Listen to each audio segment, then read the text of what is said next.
Ibn Ata'illah al-Iskandari says the following. He says, the first part, which was رُبَّمَا فَتَحَ لَكَ بَابَ الطَّاعَةِ وَمَا فَتَحَ لَكَ بَابَ الْقَبُولِ. Sometimes Allah opens the door of obedience to you, but not the door of acceptance. Why would He do that? So from this, firstly, we understand that the journey to Allah subhanahu wa ta'ala, or what we do for Allah subhanahu wa ta'ala, there is the action itself, and then there's the acceptance of the action. We have many people in the world, I mean, we can just understand as a human experience that they do what seems to be a good thing, what seems to be obedience, what seems to be something beneficial. But there could be many reasons why there's no acceptance at the end of it. I mean, we can just imagine, just rationally speaking, there could be many reasons why there is no acceptance. One of them would be that the motivation for doing the deed is not the right one. It was for some other purpose. It's to establish a presence. It's to gain an acceptance from people rather than Allah subhanahu wa ta'ala. It is maybe to gain fame and a good name. Maybe it is to do this so that you can have another reward, an achievement in the world. It's not Allah subhanahu wa ta'ala. This is talking about devotion to Allah, so to use that for some other means.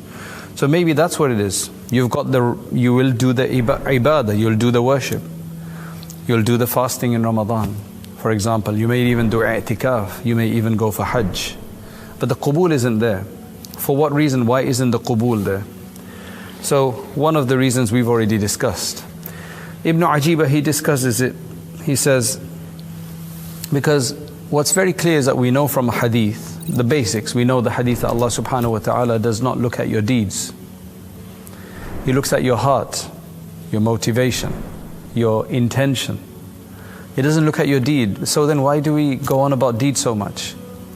If Allah doesn't look at our deeds, He looks at our intention and the state of our heart, then why do we put so much focus on deed? Why does He obligate the deeds then? Well, if it was just left to intention, it'd be something very difficult to determine. How do you maintain an intention of something that you're not doing? How does that even work? That's why from us, our way of expressing our intention is by a deed, generally, by the performance of that deed.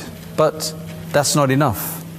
The deed because the other problem is that while it's very difficult to have an intention about something without doing anything, sometimes doing the thing and losing the intention is also possible. Because they're not two things that always come together, that you do a deed for a particular reason and you do the deed all the way for that reason. So it's very likely and possible that somebody does a deed, initially starts off even with a good intention, and then the intention changes because of something that happens in between. So Allah subhanahu wa ta'ala says, if you want to do this for me, then I want you to be focused on me throughout that deed. Because I want to see your heart. That's the difficult part. Because sometimes it's actually easier to do a deed probably than to have presence of intention. To make salat of 4 rak'ats or 20 rak'ats of tarawih is actually easier than to have even remember Allah once in every posture of those 20 rak'ats. It's much more difficult.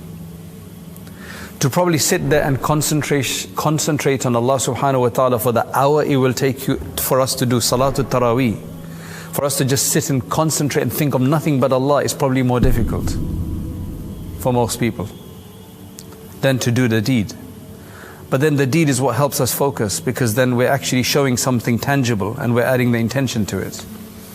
لا عبرة بالطاعة إذا لم يصحبها قبول. According to Allah, there's no consideration for the so-called obedience if it's not accompanied by acceptance. If it's not something that He thinks is worth giving acceptance to. And when we say it's worth giving acceptance to, Allah subhanahu wa ta'ala is not some arbitrary being who just decides randomly. Allah is more generous than anybody.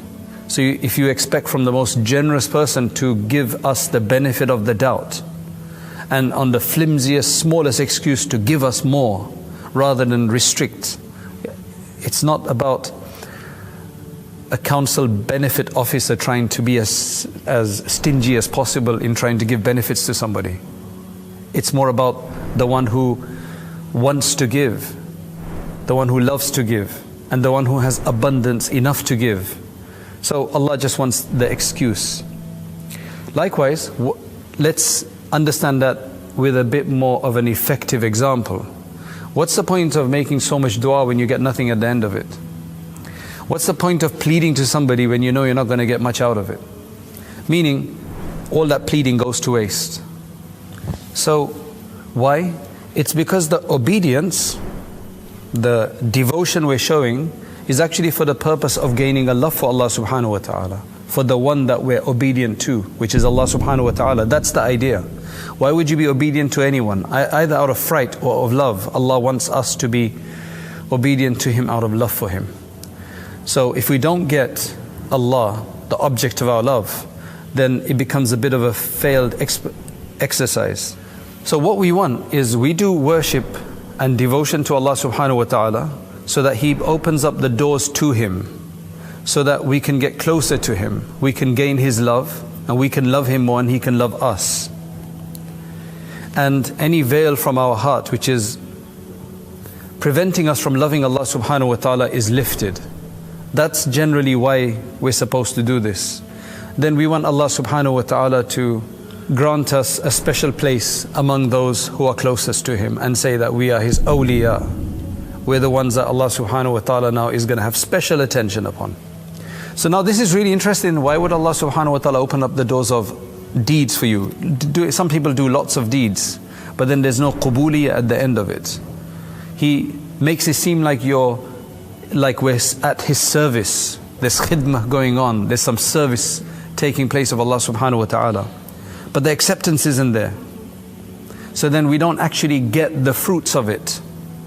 Though we're showing that we are doing things. Why? Then it's because of short-sightedness. That's the reason. This is another pitfall on the way, that you start thinking that the deeds, and this is lots of people, this is an experience, this is what other people will tell you, that mashallah, I'm doing all of this, but it just makes me feel that I'm better than so-and-so. It makes me feel that I'm superior to X, Y, and Z. It makes me feel really on top of the world, right? And I've started looking down at other people. This is something that quite a few people seem to go through, and that's what maybe this is referring to. That you start relying on those deeds as though those deeds are the most important thing. Otherwise, why else would you show off? Why else would somebody think that they're doing something great if they don't even know it's been accepted? Because they're focused on the form of the deed. That this is it, I've done it. Of course it's something to be happy about that we're doing the deed. So it mustn't be that we shouldn't be happy. We should be happy, but we should also want more. This is not the goal yet. I've got this, okay, it's the next goal now. I've scored one goal and that's it, finished. Now let's lose. Let's let them score more goals. No, it's about carrying on. Subhanallah. But it's important to understand that as soon as you start focusing on the deed itself, though it's important to do that deed, but that's not the end all of everything. That's why some of those who are very experienced in this regard, they say actually, احذروا حلاوة الطاعات. Be very careful and wary of the sweetness you feel from your obedience.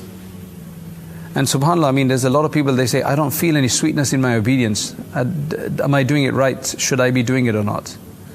You don't do it for sweetness. The sweetness of faith that the Prophet ﷺ said could be many things. It's just the fact that sweetness of faith means that you want to then do the worship for Allah. You're willing to do anything for Allah. Not that you actually necessarily just enjoy the worship. Enjoying the worship is not a crime. It's a good thing. But it should not delude us. That's what he's saying. And Shaykh Abdullah Gangohi says here, very often Allah Most High opens up the door of His obedience. Hence one is able to engross themselves night and day in acts of obedience. It becomes easy to do that eventually. You've not been able to do much worship, and then suddenly you just get this fervor for worship, so you start doing worship. And people are like, mashallah, look at this guy. Right? He's doing worship. And you should feel good, alhamdulillah, you should feel good, but now know that that's not the end. They start engrossing themselves night and day in acts of obedience, nafil worship, contemplation, devotional exercises, recitation of the Quran, etc. However, because of the lack of sincerity, they've not learned sincerity, and this is where we learn sincerity. You can't learn sincerity sitting at home doing nothing, right? You have to learn it on the job while doing the worship. So initially it's possible that when we start worshipping, when a person gets into it, that they have all sorts of thoughts and ideas. But this is when we start to learn our sincerity. Because of the lack of sincerity or vanity, or because of now looking down and despising other Muslims, the door of acceptance is not opened. Subhanallah. A pitfall there is we're doing worship. This is what Allah wants from us. He wants worship, or as we think, right? But then because of that we start looking down saying, those guys are Jahannamis, man. Look how messed up those people are. We start looking down upon them. Not out of that, hey, I need to try to help them in a way that, alhamdulillah, I've got it, let me try to share. But in a way that I'm superior to them and they're all messed up. It's okay to tell somebody, man, you're messed up, you need to sort yourself out. That's okay. But to think you're messed up and you're never going to go to paradise and I'm there. Not in a way that, alhamdulillah. It's always, as long as Allah is part of the equation, then it's fine. That's the way to do it. Just make sure Allah is part of the equation. Alhamdulillah, Allah's given me this tawfiq. But He could give you that tawfiq as well. It is difficult sometimes to think that. So then the door of acceptance is not open. That's what causes the door to stop, to not be open. Thus your deeds remain unaccepted.